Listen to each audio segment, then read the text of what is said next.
It's All Jacquise. right. Last name Purifoy, but that's certainly that's right. Yeah, Jacquise P. Thanks, Lisa, uh, for for having me.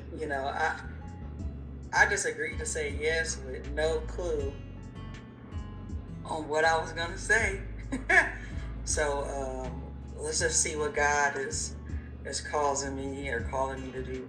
Again, I'm Jacquise P for Purifoy. I'm from Detroit, Michigan, and I'm an alcoholic. Um, I had my first drink at 12 years old. I had some St. Ives malt liquor, and by 13, I found myself inebriated, hashtag drunk, drinking 2020 Mad Dog, and I ended up pregnant in 8th grade. Didn't know I was pregnant until the day I gave birth, and I had Jasmine. So I'm 42 years old with a soon to be 29-year-old. And I got pregnant the first time I had sex, and I got pregnant the first time I got drunk.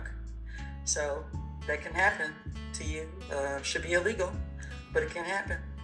And having Jasmine, then I ended up going to high school, and I drank in high school. I was an athlete, and if you are an athlete or just being in high school, those cool kids, we drank. And then I ended up going to the University of Michigan, Ann Arbor, um, and being in a big house on weekends with season tickets. You just join another culture of drinkers. You drink, you go to the game every Saturday, and you fucked up. I finished Michigan, and guess what? I decided to join the profession of drinkers. I become an attorney, and now I'm getting paid to take other people out to drink. So I done graduated from 2020 Mad Dog, right? That probably cost a good old $2 for a fifth, maybe, to now we get to drink a Louis 13 and all the other magical things that people out here to drink. I don't like dark. I'm a retired gin drinker, and then I drank for a living essentially, and COVID hit. I'm a super extrovert. I fucking hate being in a house for too long periods of time. I like to be out. I like people. I like energy. But we working and in the house. I wasn't one of those people who was, doing it yourselves and building decks. And I'm not an Amazon shopper, so I wasn't buying, clothes and this, that, and other. I was buying alcohol, and I drank a fifth a day. And I drank so much that I didn't even know who I was. Like, who are you? I'm not responding to meeting, call, client stuff. I didn't give a shit. I just wanted sex and alcohol, and in no particular order, and hopefully at the same time.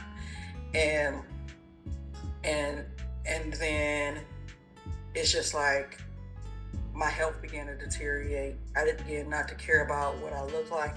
I began to vomit blood. In the same mind, when one vomits, usually your stomach is upset. One try to get their stomach to settle, and one will go probably get some burners and some crackers and lay down. Oh no, not your girl. Oh no. Let's vomit, clean up. Now I'm a very clean person. Even though I was like off the deep edge, I would clean up, I would shower. Then I would even get a new cup because I didn't want my vomiting lips on the cup that has vomit. So then I go get a new cup and I'll make me another drink. Thinking like, maybe the inside of your stomach lining probably is like shred to shit. And I just began to say, okay, Lord, this is just insane. Literally, please help me, God, please. And I woke up Super Bowl weekend, all the days to drink. I'm sure we all got a story about our fucking chicken wings and drinks on Super Bowl weekend, right? And I don't even care about football, right? Halftime show, we just want Beyonce to dance amazing, or Taylor Swift, I guess, if you're into her, and eat our fucking chicken wings and drink our damn drinks and put on our jerseys and sing along and have a good time.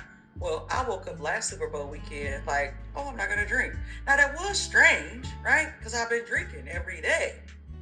I said, well, shit, my stomach could use a fucking day off. And then the next day I didn't drink. And then the next day, then it was like a week. And I'm like, I just don't even want to drink. And I began to think, I had called out in beg, like, God, my life is fucking horrendous. Now, I didn't know anything about AA at the time, so I had no idea. I was daily, essentially, crying out, step one, right? Life is unmanageable. Please, Jesus, God, Mary, Joseph, like anybody, Job, Adam, somebody come and help me, please. Then I realized, oh, no desire to drink. My mentor is like, you should go to AA and just try to get some tools. We know you're resilient, and when you set your mind to something, you're a person who had a kid at 13 and you became a lawyer. Your story is already incredible. Most people can't come back from that. But just get you a little toolkit. I'm thinking, AA, that's a cult that motherfuckers are gonna be chanting and shit. Like, I'm not going to that. Like, I'm not an alcoholic. I got a house in Grosse Pointe. I'm a lawyer. It's like, I'm just, I have meetings at the White House. Like, so what? I drink. Everybody I know drink. I'm thinking an alcoholic is a person with a sign at the liquor store begging for change. Oh, no, that's not me. Literally, my daughter went to school with Anita Baker's son, right? And Art Vey and the furniture magnet grandkids. I'm in this whole circle of people who've made it. Those people can't be alcoholics. Well, to appease my mentor, I said, fine, I'll go hang out with these Cody people for a day. What could a harm be, right? So I take my ass to AA July 6th. I went to an in-person meeting, and around that table, I said, look at all these people. Instead of seeing people who were different from me, all I saw were people who were just like me in different walks of life, different races, different genders, different socioeconomic statuses. It was nobody who looked like the sign carrier, right? I'm sure that's a level of alcoholism that does exist, but that wasn't the people that was in the meeting. It was like, oh, you got it way twisted. Psychiatrists is here, priests are here, teachers are here, other lawyers are here, people who got lives and families and things to lose. And I'm just hearing, it was so scary to hear your own story out of somebody's mouth that you never met. And I would find myself coming to meetings, and like before, we'd go around the table and do the share, then somebody telling your damn fucking story. Somebody said, keep coming until the miracles happen. Yeah, okay, here we go. So of course I'm curious, right? What that mean? And like, do 90 meetings, 90 and 90. All right. So I did. I said, I'll do it 90 and 90. I'll give it a good honest try. I ended up doing 118 meetings in my 90-day meetings. They said, go to meetings like you drink. And most meetings I did in a day was 4. In my mind, I wanted to try to do 24, hours. I never end up doing 24 hours, but I did try. So step 1, you heard how I arrived here. How God just was like, boop, I'm gonna take the desire out your mouth. I didn't know that's what had happened. Step 1 was inadvertent. Thank God that he did that for me. And step 2, came to believe that a power greater than ourselves could restore us to sanity. I'm reading from a big book. Having reduced us to a state of absolute helplessness, you now declare that none but a higher power can remove our obsession. Some of us won't believe in God, others can't, and still others who do believe that God exists have no faith. Whatever, he will perform this miracle. Yes, you got us over the barrel, all right, but where do we go from here? Exactly. It's like, yeah, I ain't drinking, but what's next? What's next for me? Now, I find myself in these meetings, and now I'm curious, especially stay into the miracles. Now, I got Adriane, my friend here, who I met in my Monday through Friday group, and she, stay into the miracles. Now, when I got in AA, I was unhoused, didn't have a bed. I make a statement like, I need a bed because I've been sleeping on the couch for 4 years. Adriane's like, hey, I got a foundation. You should apply. And it was basically like, how can you be of service to be kind to others? I said, well, I'm kind to people all the time. I put together a proposal to help bring art back in the classrooms. With Art Road is a nonprofit because, as you know, with budget cuts, art and music got pulled from schools.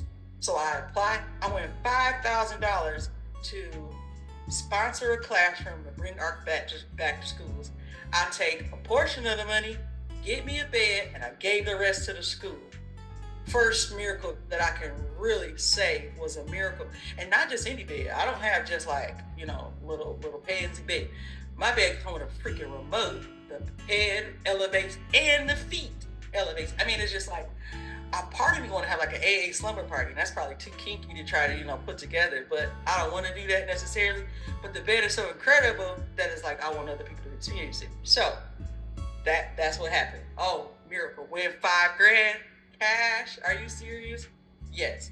Listen, if you will, to these 3 statements. First, Alcoholics Anonymous does not demand that you believe in anything of its 12 steps are but suggestions. Second, to get sober and to stay sober, you don't have to swallow all of step 2 right now. Looking back, I find that I took it piecemeal myself. Third, all you really need is a truly an open mind. Just resign from debating society and quit bothering yourself with such deep questions as whether it was the hen or the egg that came first. Open mind. How hard is that to do, ladies? Just come in here and say, you know what? Even if you think it's a cult, could work.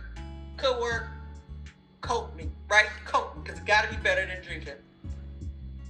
The minute I stopped arguing, I could begin to see and feel right there. Step 2, gently and very gradually begin to infiltrate my life. Absolutely. You kind of look up like, oh God, something is happening. Something is different. Not sure what, right? Not sure what. Then you just find yourself, come back to another meeting. Because at the end of the meeting, they say, come back, right? Just keep coming. You can, if you wish, make A itself your higher power. Here's a very large group of people who have solved their alcohol problem. In this respect, there is certainly a power greater than you, who have not even come close to a solution. Surely you can have faith in them. Even this minimum of faith will be enough. You'll find many members who have crossed the threshold just this way. All of them will tell you that once across, their faith broadened and deepened. Will leave the alcohol obsession, their lives unaccountably transformed. They came to believe in a higher power, and most of them began to talk of God.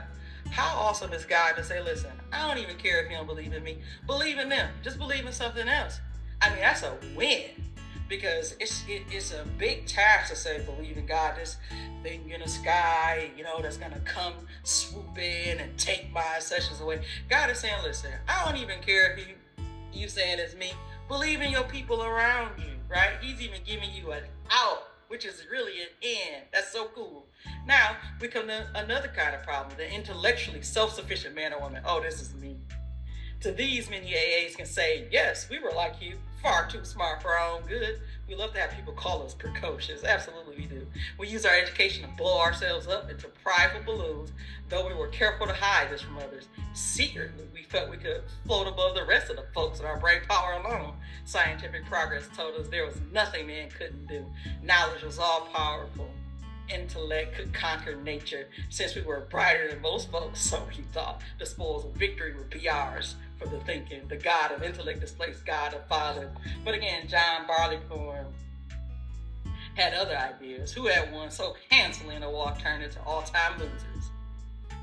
We saw that we had to reconsider or die. That's exactly what God said. He told me, literally, you could keep drinking and you will die, or you could stop. We found many in AA who once thought as we did. They helped us to get down to our right size. By their example, they showed us that humility and intellect could be compatible, provided we place humility first. When we began to do that, we received the gift of faith, the faith which works. The faith is for you too.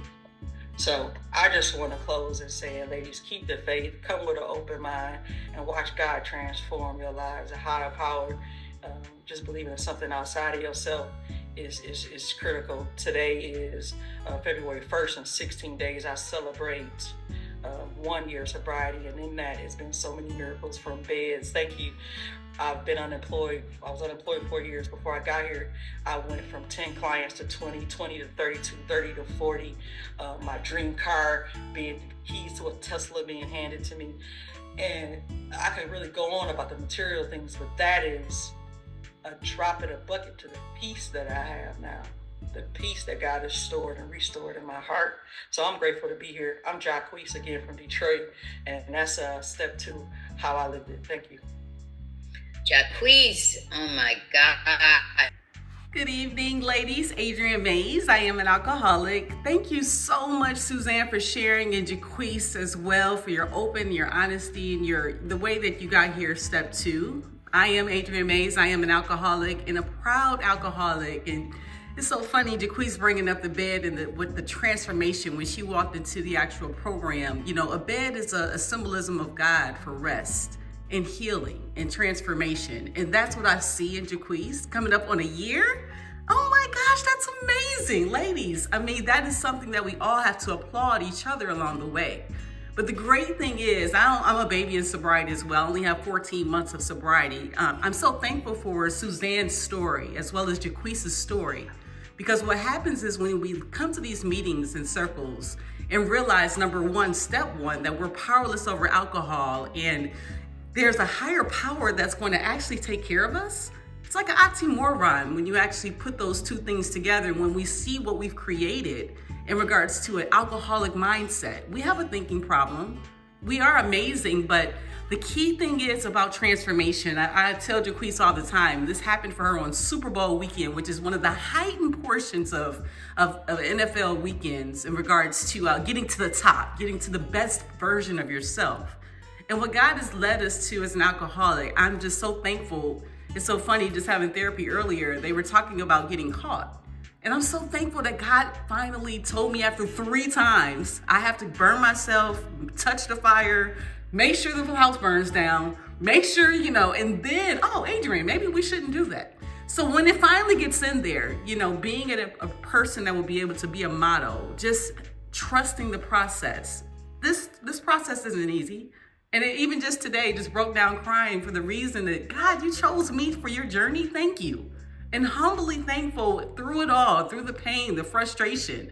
So my friend Jacquise, that bed transformation was transformative for me as well, because I found a lifelong role partner as long as I show up for 24 hours in regards to sobriety. Every one of us, 192 women on the line today, in regards to just showing up for ourselves, we can do it one day at a time. So thank you so much for allowing me to share. And Lisa, you are amazing. And again, Suzanne and Jacquise, thank you so much for your honest, open, and willing story. Appreciate it. Thank you.